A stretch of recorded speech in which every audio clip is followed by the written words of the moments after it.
ជំរាបសួរពុកម៉ែបងប្អូនហើយខ្ញុំបាទរស់នៅភូមិប្រឡាយខ្លងឃុំសំអាងស្រុកថ្លាបរវត្តខេត្តសៀងត្រែងហើយខ្ញុំបានប្រកប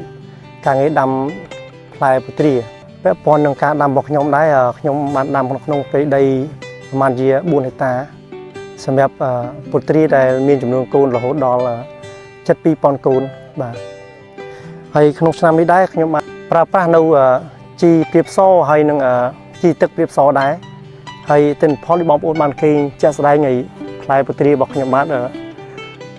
ក៏ល្អហើយសម្រស់វាក៏ល្អភ្លឺរលោងហើយទិន្នផលឆ្នាំហ្នឹងកើនខុសពីឆ្នាំធម្មតាដោយសារខ្ញុំបាទបានប្រើប្រាស់ទៅលើជីក្របព្រាបសសរីរាង្គហើយនឹងជីទឹកព្រាបសដែរទាំងរសជាតិហើយនឹងគុណសម្បត្តិរបស់វាល្អត្រង់ថាយើងបាញ់ហើយយើងអ្នកហូបទាំងខ្ញុំអ្នកដាំហ្នឹងគឺហូបបន្តរហូតបានអត់ខ្លាចទេហើយពាក់ព័ន្ធនឹងបញ្ហាការប្រើប្រាស់ជីវិញងាយស្រួលបំផុតគ្រាន់តែបងប្អូនយកវាមកបាញ់ស្រោចពីលើហើយជាធម្មតាមួយសប្តាហ៍មួយដងទៅហើយធ្វើឲ្យផ្លែពុទ្រារបស់យើងភ្លឺរលោងហើយដល់ដំណាក់កាលដែលមួយដែលវាចិត្តហូបយើងឃើញថាវាមានរសជាតិឆ្ងាញ់ផ្អែមស្រួយហើយបើសិនជាបងប្អូនមានចំណាប់អារម្មណ៍ចង់សាកប្រើប្រាស់ទៅលើជីព្រាបសហើយនឹងជីទឹកក៏បងប្អូនអាចសិក្សាបានហើយនិយាយចំទិន្នផលឆ្នាំនេះកើនលើសឆ្នាំរាល់ដងបងប្អូនហើយទាំងដីក៏ធូរល្អ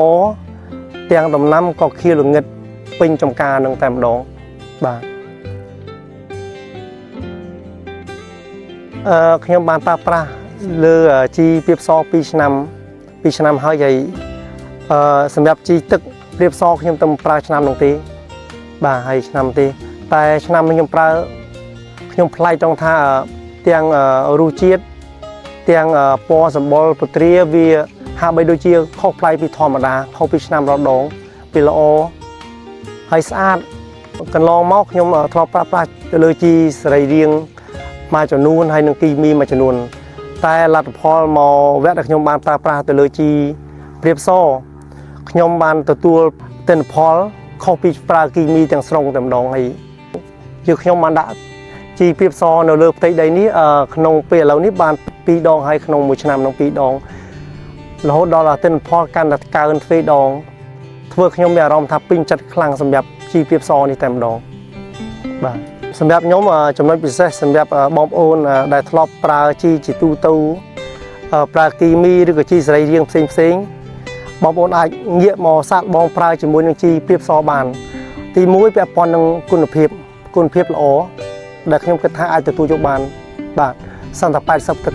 90%ហើយទី2ពាក់ព័ន្ធនឹងតម្លៃបើយើងនិយាយចំវាសឹងតែធូរជាងកំពុនគីផ្សេងទៀតហើយជាពិសេសនោះធ្វើឲ្យដីដែលយើងបានដាក់នៅលើស្ថានភាពមួយដែលពិបាកនឹងទទួលយកតែដល់យើងបានប្រើប្រាស់នៅលើដីរបស់ខ្ញុំនោះជីសរីរាង្គធ្វើឲ្យដីមានសត្វចន្លេនច្រើនធូរក៏ធូរហើយជុំវិញបរិវេណមានអុកស៊ីសែនហើយនេះជាចំណុចល្អសម្រាប់ជីសរីរាង្គព្រាបសដែលខ្ញុំបានប្រើ2ឆ្នាំចប់គ្នានេះឯងសម្រាប់ខ្ញុំផ្ទាល់ខ្ញុំនៅតែបន្តប្រើជីព្រាបសដោយឃើញពីគុណប្រយោជន៍ប្រើទៅល្អហើយបានទិន្នផលកើនទ្វេដងហើយអញ្ចឹងខ្ញុំសម្រេចចិត្តថាខ្ញុំនឹងបន្តនៅតែប្រើជីព្រាបសនិងជីទឹកព្រាបសរហូតបាទសម្រាប់ផ្លែពុទ្រាក្នុងឆ្នាំនេះនិងឆ្នាំក្រោយៗបន្ត